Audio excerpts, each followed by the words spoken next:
নাসিরুদ্দিন পাটোয়ারি যে বক্তব্য দিয়েছে সশস্ত্র বাহিনীকে নিয়ে, আমি নাসিরুদ্দিন পাটোয়ারিকে চ্যালেঞ্জ করে বলতে চাই, বাংলাদেশের সশস্ত্র বাহিনীর একজন সদস্য হতে যে পরীক্ষাগুলো, বিশেষ করে আইসিসি পরীক্ষা দেওয়া লাগে, সেই পরীক্ষা যদি উনি পাশ করে থাকে, তাহলে আমি বাংলাদেশের নাগরিকত্ব সারেন্ডার করে যাব ওনার কাছে। আমি একজন দেশের সাধারণ নাগরিক হিসাবে এবং এক্সপোর্টস অ্যাসোসিয়েশনের সেক্রেটারি হিসাবে ওনাকে চ্যালেঞ্জ দিচ্ছি। এক্সপোর্টস অ্যাসোসিয়েশন নাসিরুদ্দিন পাটোয়ারি যে বক্তব্য দিয়েছে, সেই বক্তব্য সশস্ত্র বাহিনীকে খুবই বিষেধাগার এবং কুরুচিপূর্ণ বক্তব্য দিয়েছে। তো সেই বক্তব্য তীব্র প্রতিবাদ এবং তীব্র নিন্দা জ্ঞাপন করছি। আমি বলতে চাই, বাংলাদেশ সশস্ত্র বাহিনী কোনো ব্যক্তি বা কতিপয় ব্যক্তির না, বাংলাদেশ সশস্ত্র বাহিনী একটি সংগঠন যাদের অবদান আমাদের মহান মুক্তিযুদ্ধ থেকে পরবর্তী সময় দুর্যোগ এবং ইনএটু সিভিল পাওয়ারের আওতায় যত ধরনের কার্যকলাপ আছে, অত্যন্ত সুনামের সহিত সে কার্যকলাপ করে যাচ্ছে। কিন্তু আমরা দেখতে পাচ্ছি যে নাসিরুদ্দিন পাটোয়ারি যে বক্তব্য দিয়েছে, সেটা আসলে ওনার একান্ত ব্যক্তিগত বক্তব্য।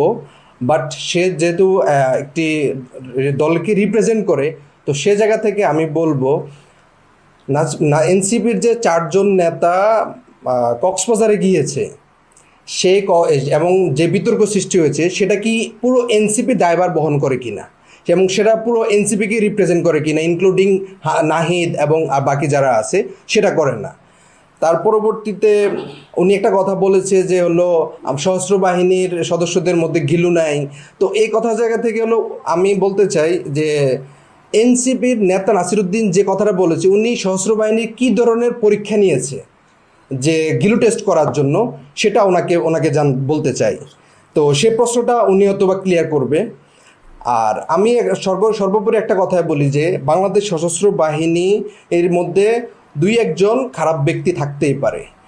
তো সেই ব্যক্তির মাধ্যমে পুরো সশস্ত্র বাহিনীকে যদি আপনারা বিচার করতে যান, সেটা কখনো সঠিক বিচার হবে না।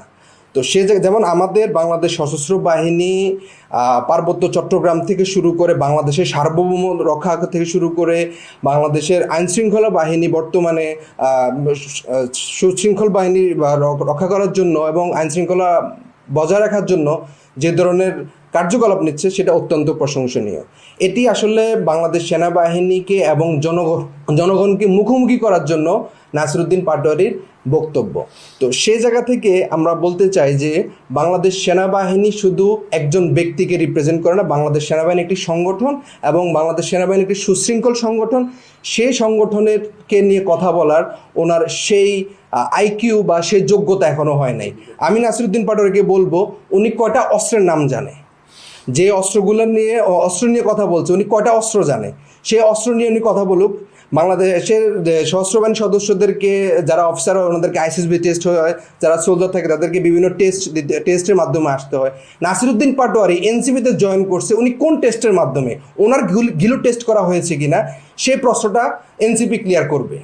তো সে জায়গা থেকে বলবে, এই ধরনের উদ্ভট বক্তব্য দিয়ে জনগণকে এবং সশস্ত্র বাহিনীকে জনগণের সাথে মুখোমুখি করার জন্য যে অভিপ্রায় এবং দেশে আইন শৃঙ্খলার অবনতি ঘটানোর জন্য যে পায়তারা করতেছে, সে পায়তারা আমরা তীব্র নিন্দা এবং প্রতিবাদ জানাচ্ছি।